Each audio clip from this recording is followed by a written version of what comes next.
Keberhasilan timnas Indonesia dalam berbagai kompetisi, termasuk melaju ke babak selanjutnya dalam kualifikasi Piala Dunia 2026. Hal ini telah meningkatkan daya tarik mereka sebagai lawan uji coba yang menantang dan bergengsi. Pertandingan melawan timnas Indonesia dianggap sebagai kesempatan berharga bagi negara lain untuk mengukur kemampuan tim mereka sendiri, khususnya menjelang turnamen besar seperti Piala Dunia atau Piala Asia. Selain itu, popularitas sepak bola Indonesia yang terus meningkat juga menjadi faktor pendorong. Pertandingan melawan timnas Indonesia menarik perhatian media dan penggemar sepak bola di seluruh dunia, sehingga menjadi kesempatan promosi yang baik bagi negara lain. Diketahui juga bahwa fanatisme fans pasukan Garuda tidak perlu dipertanyakan meski pertandingan berlabel uji coba. Pada bulan September nanti, jadwal dari timnas Indonesia masih kosong. Itu terjadi karena mereka sudah tidak bermain lagi di babak ketiga kualifikasi Piala Dunia. Momen inilah yang pastinya akan dimanfaatkan oleh Indonesia untuk menjalani laga persahabatan. Karena itulah, Indonesia tak akan kesulitan mencari lawan di FIFA Matchday. Ya, hanya Malaysia lah yang menolak, padahal niat Erick Thohir baik untuk mempererat hubungan baik antar kedua negara. Tapi ya begitu, mereka gengsi takut kalah dari timnas Indonesia. Dengan banyaknya tim besar top dunia yang ingin menjajal kekuatan timnas Indonesia, tentunya menjadi suatu pukulan telak bagi FAM dan juga fans timnas Malaysia. Maaf kata nih, emangnya Malaysia sekuat apa sih sampai berani menolak timnas Indonesia, bahkan diselipi dengan ejekan dari fans timnas Malaysia. Melihat situasi ini, fans Malaysia malulah mengejek timnas Indonesia, bahkan menyebut kata tak level. Karena faktanya, tim-tim besar langganan Piala Dunia justru berebut untuk melakoni laga persahabatan dengan timnas Indonesia. Jika dulunya Indonesia yang mencari, kini situasinya justru sebaliknya. Nah, tim terbaru yang terkonfirmasi ingin melawan Indonesia adalah timnas Uruguay. Soal waktunya kemungkinan besar adalah tahun 2026. Karena kebetulan tahun ini timnas Uruguay juga masih sibuk untuk menjalani pertandingan di babak kualifikasi Piala Dunia. Laga melawan Indonesia sendiri bisa dijadikan Uruguay sebagai ajang persiapan untuk menyambut Piala Dunia. Karena kemungkinan besar timnas Uruguay bakalan lolos ke Piala Dunia. Kini tinggal bagaimana respon dari PSSI, apakah mau diajak bertanding oleh Uruguay atau tidak. Sementara itu, timnas Brazil muncul sebagai tim lain yang bisa menjadi lawan timnas. PSSI sejatinya sudah merencanakan ingin mengundang beberapa negara untuk menjadi lawan dari timnas Indonesia. Hal ini disampaikan oleh Erick Thohir setelah sukses mengundang timnas Argentina ke tanah air. Dari tim yang diincar, Erick Thohir mengincar 3 negara yakni Maroko, Brazil, dan juga Portugal. Ketua PSSI itu juga mengklaim jika semua tim tersebut telah memberikan respon yang positif.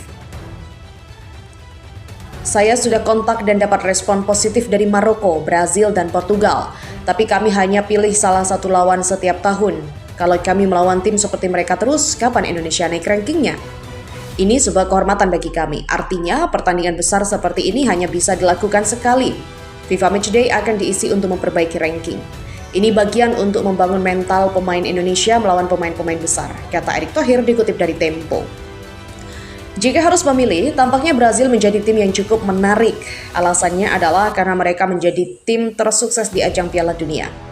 Sehingga bakal menjadi tantangan bagi Indonesia apakah mampu memberikan perlawanan atau tidak. Harusnya sih bisa, mengingat performa timnas Brazil dalam beberapa tahun terakhir terus menurun. Itu terjadi karena mereka masih dalam tahap proses regenerasi. Sementara itu, Justin Hubner mendadak jadi buah bibir media Vietnam jelang laga panas lawan Cina. Bek timnas Indonesia itu bikin geger gara-gara nama Justin Hubner tiba-tiba menjadi sorotan media Vietnam Soha. Namun kali ini bukan cuma karena kiprahnya bersama timnas Indonesia, tapi media asing tersebut menyoroti prestasi luar biasa sang bek muda bersama klubnya di Inggris.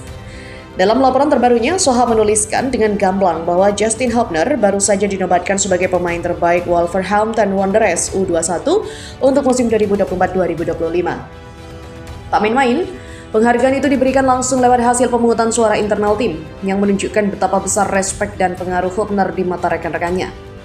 Pemain internasional Indonesia Justin Hubner dinobatkan sebagai pemain terbaik Wolverhampton Wanderers U21 untuk musim 2024-2025, tulis Soha dalam tajuk laporannya.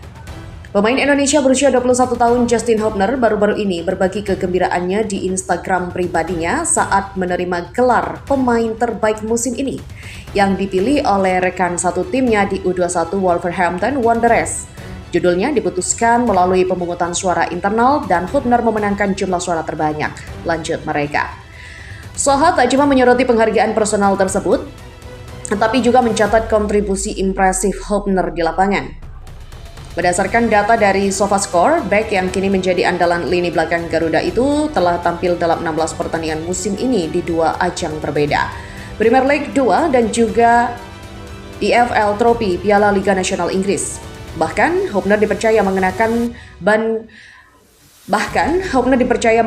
band kapten dan sukses membawa timnya finish di peringkat 14 dari 26 klub. Tak heran jika Patrick Kluivert langsung memasukkan namanya ke dalam daftar pemain timnas Indonesia untuk dua laga hidup mati di bulan Juni nanti. Dalam waktu dekat, Hubner akan bergabung dengan tim Indonesia untuk mempersiapkan diri menghadapi babak kualifikasi ketiga Piala Dunia 2026 di Asia. Indonesia akan bertemu Cina pada tanggal 5 Juni di Jakarta pada putaran ke-9 Grup C sebelum mengunjungi Jepang pada 10 Juni di Suita Tamba Soha. Lebih lanjut, Soha juga secara halus menyindir kekuatan timnas Cina yang dinilai justru mulai meredup.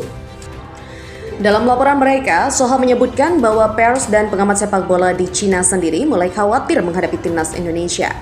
Pers dan pakar Tiongkok baru-baru ini menyatakan kekhawatiran bahwa tim pelatih Branko Ivankovic saat ini lebih lemah daripada tim Indonesia, tutup laporan tersebut. Dengan performa yang sedang menanjak dan barisan pemain bintang dari Eropa, kehadiran Justin Hubner yang kini sedang di puncak performanya bisa jadi mimpi buruk bagi Cina.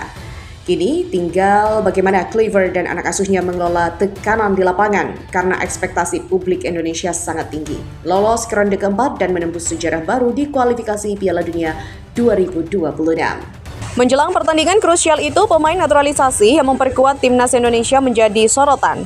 Madek Singh menilai pemain naturalisasi skuad Garuda dalam masa emas sehingga meningkatkan kekuatan timnas Indonesia.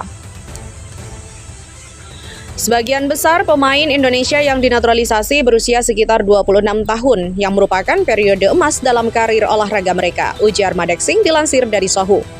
Mereka bergabung telah sangat meningkatkan efektivitas tempur mereka, ujarnya. Sementara itu, media Cina juga was-was dengan kekuatan baru timnas Indonesia.